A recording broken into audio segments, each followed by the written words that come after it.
Yeah, sir, it's really a privilege and honor to have an interaction with you. Sir, I would like to know how it's going to impact on us being trainers, particularly being English language trainers. Very good. Now, when you say English language trainer, thank you very much for joining me in this session. When you talk about English language trainer, are you conducting training for an organization, or is a different organization that takes you on board for a very specific time period to achieve that goal? Where do you fall in? I'm working particularly in Malabar, in Hmm. schools, colleges, and professionals. And anyone who is looking for training, what do you call, wanting to improve their language in English. Okay, very good, excellent. Can I ask you, when was the last time you attended a training? It's long time back by British Okay. Council in Calicut. Okay. Do you think training should be done in a very consistent basis, or what you call as there should be a momentum in the training, irrespective of how many years of experience you have? Yeah, I believe we have to keep reinventing, refreshing ourselves. Exactly correct. Otherwise, we'll be outdated because the world is changing like anything. Absolutely, absolutely. Yeah. And I am a strong believer of learning, and I make sure that I spend around about 6 to 7 hours every single day learning something new. Yesterday, I was Yeah. learning something new until 12 o'clock midnight, and here I'm there in the morning, 4 o'clock. Again, I'm awake and I'm learning something new. So I keep on updating myself. Now, going back to your question, how is it going to help you as an English language trainer or facilitator? Number Yeah. one, we before we impart our knowledge to XYZ to anybody, we need to know exactly what they want. Am I right? Yeah. Otherwise, you would be giving something in a platter which is not matching with their requirements. Sometimes it might be going over their head. Sometimes it could be very low than what they expect of. So the first thing before you get, even if you before you stand in front of the students, this is what I see in most of the trainers, especially in India. And when I came across a lot of the trainers here in Kerala, they do the presentation. But my question is, before you go and stand in front of your audience, whether it's in a classroom or whether it is in a public, wherever it is, did you ever ask what is it they really wanted? Did you really ask what they wanted? And I give this example because an example popped up day for yesterday when I was speaking to somebody. My question is, if you have a daughter, and this is the same question I asked the gentleman, if you have a daughter who is round about, say, 21 years old and she's going to get married, would you just give a doctor to somebody whom you have no clue, or would you go and do a background check of that individual? Yes or no? Yeah. More often we don't. Exactly correct. The same thing happens when you are going for a customer. You have to do the background check. What is that exactly what they want? After understanding their needs, their analysis, then you give the product what would definitely match them. Otherwise, what's So going to you mean happen? to say we need to conduct a need analysis of sorts before You, we engage them for any kind of training? That's absolutely correct. Without doing a TNA or training need analysis or learning need analysis, without knowing that what is the weakness, what is the strength, how would you be able to give? If you're catering the same subject, same topic to Uh, yeah, 20, yeah, yeah, yeah. 20 See, people, that it that won't that match. uh, that I felt more open. One size doesn't work for all. One Exactly size correct. doesn't fit for all. It Exactly. has to be tailor-made and need-based. Absolutely, absolutely. So therefore, one of the things we don't start in the training that we are planning to have in the next month locally here in Calicut.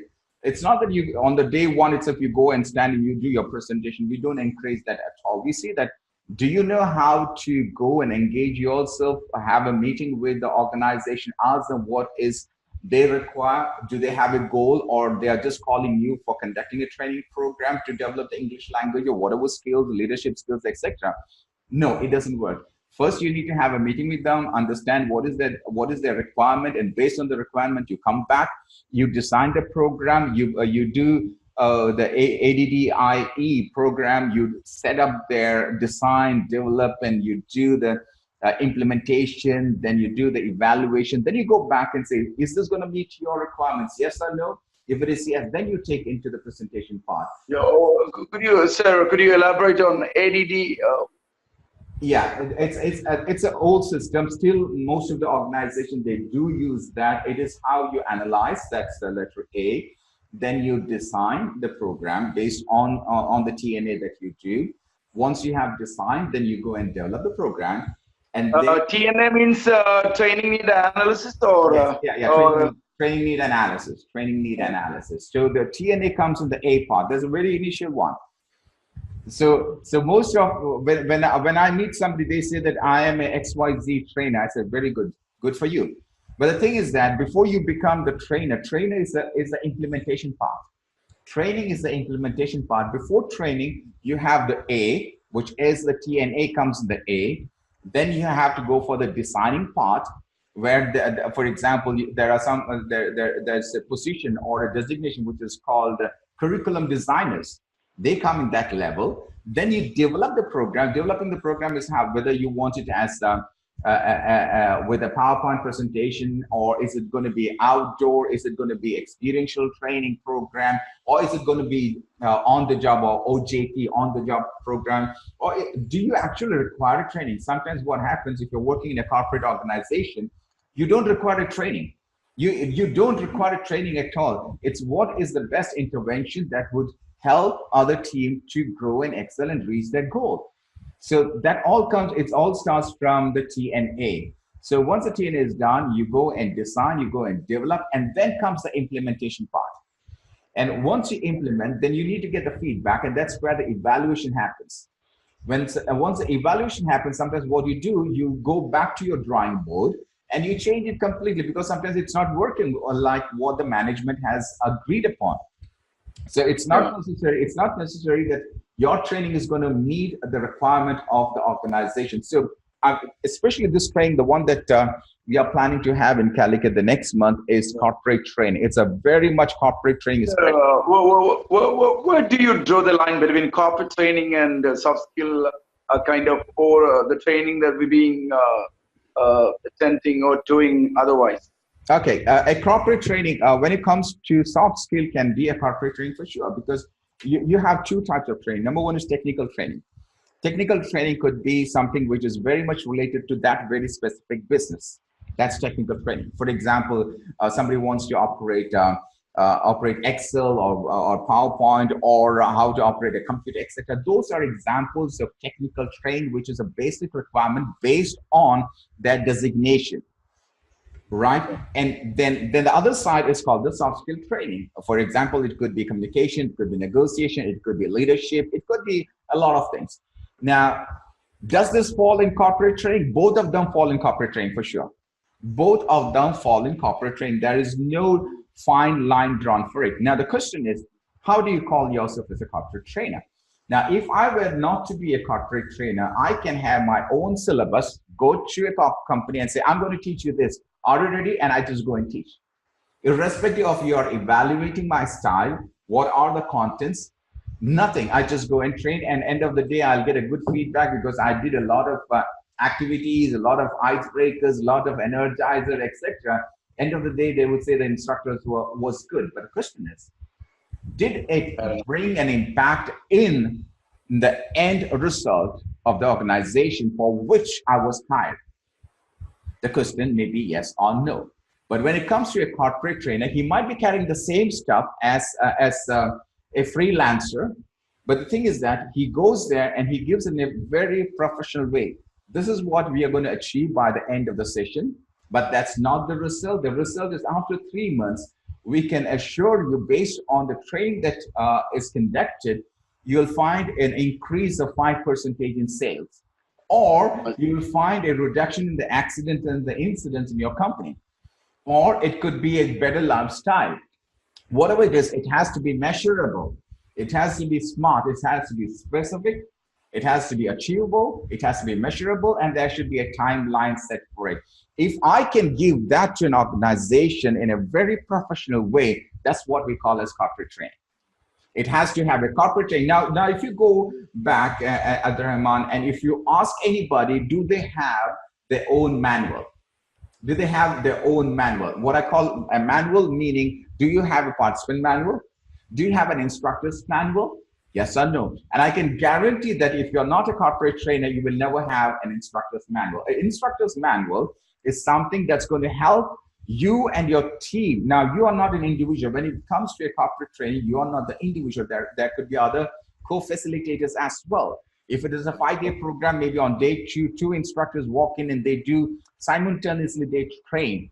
Or it could be that, God forbid, if something goes wrong and you are absent on day two, the instructor should be able, the other instructor who was not there at all, he's called upon saying, come on, Farookh is not well. Would you be able to take over day two? He comes on day two. He has got his instructor's manual with him. He opens that. He knows exactly where Farookh stopped. He's not going to ask the students, where did Farookh stop yesterday? He knows exactly because I have used my lesson plan. You need to have a lesson plan. That is the difference between a corporate trainer or a corporate training and a training which is much more of a freelance trainer, because you don't have that. Because you, in a freelancer, you normally work as an individual. You don't work in a corporate environment. I mean, it's like so well defined and well designed. That's exactly correct. That's where the designing part comes in. The AADDIE, the second part is the designing part, where you have to design everything. The development part is where you develop a manual for the instructor, for your co-facilitator, a manual for the participants, etc. So in the coming training program, which you would be attending, I would be coming with a blank sheet. What does that mean? I would be having even a participant manual with me. Even if I would only 5 or 6 pages. That's it. Now, it's the whole responsibility is for the participants to develop those material themselves based on the industry, based on the niche they are going to work. For example, let's say there are 10 participants. One would be much more interested in the language train, as you mentioned right now. The other person could be in some other area. The third person could be to a very specific industry, etc. So we take that. We are as just like you mentioned earlier. Every size does not fit everybody. So we ask you, okay, tell me, what is the industry that you would like to focus on? What is the niche? What is your strength? And based on your strength and based on the industry that you come from, there lies my question. You're going to have a mixed ability kind of group. Yeah. Completely heterogeneous. Yeah. I want to be a trainer in language. Somebody else wanting to be a trainer in soft skills or in some other field. That's so. True. How are you going to manage, and what's going to be the takeaway for us when the training is over? Okay, the takeaway is based on what you said. You start with end in mind, just like Stephen Covey says in the 7 Habits. So you got to be clear. I would be giving a generic term, okay? And based on the generic term, you decide this is what is the end result that I need to get by conducting this program. So let's start. I'll give an example. When you come for the first 2-day program, it's a 5 level. As you know, there are 5 levels. It's only after the 5th level you get the complete certification.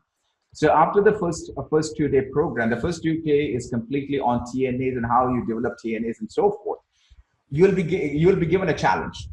You'll be given a challenge after day 2. The challenge is you have to go and find out the industry that you would like to work for the next 1 year. You have to find out. Okay, so let's say you go to a textile industry, the other person may go to some other industry, that's fine. But you need to find out 3 different industries which has no connection with each other. And you go and do a TNA for them. You sit with them and you say that I'm going to conduct a training and I'm going to develop a program for you, and I'll make sure that there is an increase in your sales or there is scale up in your business. Would you hire me? Absolutely free. I'm going to do it absolutely free. Are you okay with that? They should say yes, and you have to work on that. You go and create a TNA. You have to have a meeting with the manager, the director, the MD, with the employees, and find out what is the gap. You find out the gap. So the training doesn't end with 2-day program. No, not at all. Not at all. Definitely. Not at all. Not at all. If you think that you can come and do and become a better trainer in 2 days, then you're talking to the wrong person. You're coming to the wrong session, because we don't sell certificates at all. We don't do that. We don't look at numbers. We don't look at the quantity. We look at quality, and that is very, very specific. Very, very specific. You have to do the homework. If you don't do the homework, it doesn't matter whether you pay the fee. You won't get even a single piece of paper from me.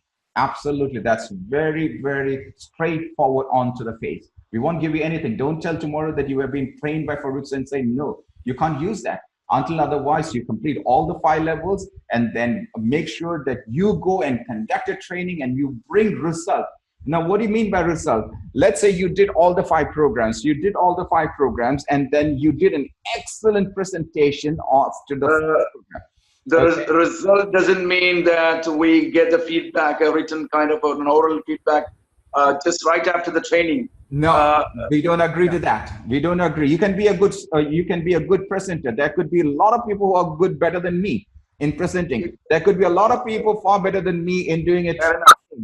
It doesn't matter. The thing is that when you sit for the TNA, there should be a very clear objective of why should I hire you? Can you bring this result? It doesn't matter whether you're doing a 10-day program, 1-day program, or you're doing whatever you want to. Can you bring the result? And that result should be there in your TNA. And end of the program, once you go and do the program, you wait for another 2 months based on how much time you are giving them. You would say that after my training program, 2 months after my training program, there would be a shift in the thought process, or there would be a shift in the business, which has to be measurable.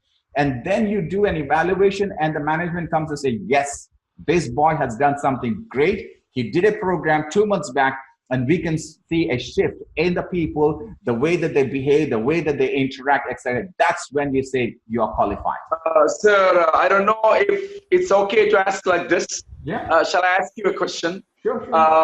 Sir, Farookh Sensei, where do you stand out vis-a-vis other trainers, other corporate trainers in Kerala?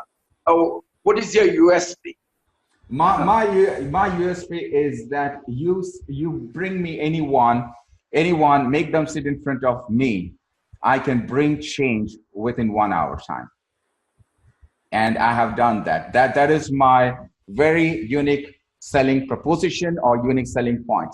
And that has been done by, it doesn't matter who you are. I don't even know who you are. I don't have to look onto your face. You come, you sit, I can coach you like that.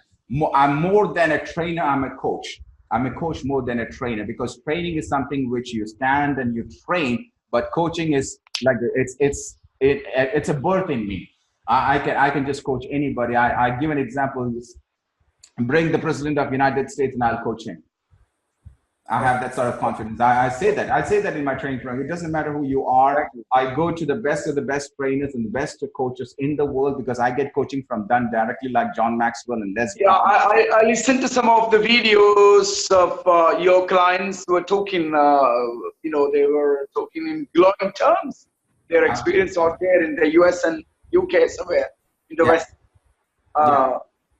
Exactly. And it's, India is not, now I'm sitting in my office. This is my home office in Kerala. I left my very good job and I came here, and still my customers, my clients are international clients and customers, all through online. That's what I do. I coach them. I don't train them. I coach them, because coaching is something that is required today in the world. Training, you can get training from anybody, but coaching is where you bring changes in the people. And today, even if you're a CEO of a company, you're the head of a department, it doesn't matter who you are, how many years of experience you have, still you require coaching. I require coaching myself. Therefore. Shall I interrupt? Yeah. Please do. See, after this 2-day training program, is it okay to get in touch with you? You can be our mentors, how it's going to be like. Okay. Our contact, our relationship. Okay. Before I answer that question, let me ask you a question back. When you go and attend a program, a seminar, for example, now seminar where there are thousands of people, just imagine there are thousands of people and you are an individual on the stage. Okay, just imagine, put yourself in that frame. Now, after that 1 hour, maybe keynote speech or whatever it is, the facilitator or the speaker, let me put that way, the speaker gets out of the stage and he does his business. He flies to some other country and does his business. Am I right? That's normal. Yeah. You agree to that. Now, whenever you see me on the stage, even if it's for 1 hour program, where there could be thousands of people. They didn't pay me directly. It could be the organizer who invited me. It's the organizer who pays me. I don't know who are my audience. I have no clue. It's pitch dark in front of me, but I know there are thousands of people. Whichever program I do, whether it's for public or whether it is private, end of the session, what I do is I share my telephone number on the screen. And I say, just log in there, and I'm going to give you either the video of the presentation that you saw right now. Okay, now it's not a live session that I'm recording, but I do practice and I have a video of this, or I might give you some books which can help you. Now, and I'll tell them, do it within the next 10 minutes. Yeah, I've seen some of your titles online. It's there in Amazon. No. Exactly. So what I do is within the 10 minutes, I get thousands of contacts coming down to my mobile. So I created a link over there. And as soon as I create a link, what I do is I send them free ebooks, free training programs. I go online and I train them, I coach them without taking even a single penny. It's done. So to answer your question, do I create a relationship after my program? After each and every program, you'll find me conversing with my teammates, with my participants, with my audience, irrespective of who they are. I do that. I don't create a group, but I do something like where it's like one-on-one. Whenever they want to connect, they connect directly to me, not in the whole group, because I don't like the group system where you get a lot of calls in the morning and so forth. I don't do that. It's like one-on-one. They feel that I'm personally talking to them, just like what I'm doing today with you. Now, if I'm posting this in the group, what am I doing? I'm just adding value to their lives. Now, to add value to their lives, I must be valuable. You should be valuable. If you're not valuable, nobody's going to come to you. Is that correct? So similarly, if you want to become a trainer, and if you use the same skill, what you have learned maybe from the British Council 5 years, 10 years, 15 years back, and if you keep on repeating the same thing is just like the rat race. I'm going to be another dinosaur. you have to just like what Stephen Covey says in the last chapter of the 7 Habits, you have to chisel, or you have to sharpen your axe, or your sword, or the saw, whatever you call it. If you don't do that, then you get keep reinventing ourselves. Exactly, correct, exactly. Yeah. Yeah. So really, I had a wonderful time. It's been an incredible experience. Thank you. My pleasure. Yeah. My pleasure. Really look forward to the pleasure of meeting you out there in Calicut. Sure. On the 10th and 11th. Thank you very much, Abdurrahman. I believe that this video would help your team and everybody. Yeah, really incredible. I really appreciate the way you talk, the way you were convincing. Yeah, really fantastic. Thank you. I appreciate it. Thank you indeed. Thank you. I appreciate that. I'm humbled. Meet you out there. Thanks a lot. Have a lovely day. Okay. Bye-bye. Bye-bye. Take care. Thank you. Ciao.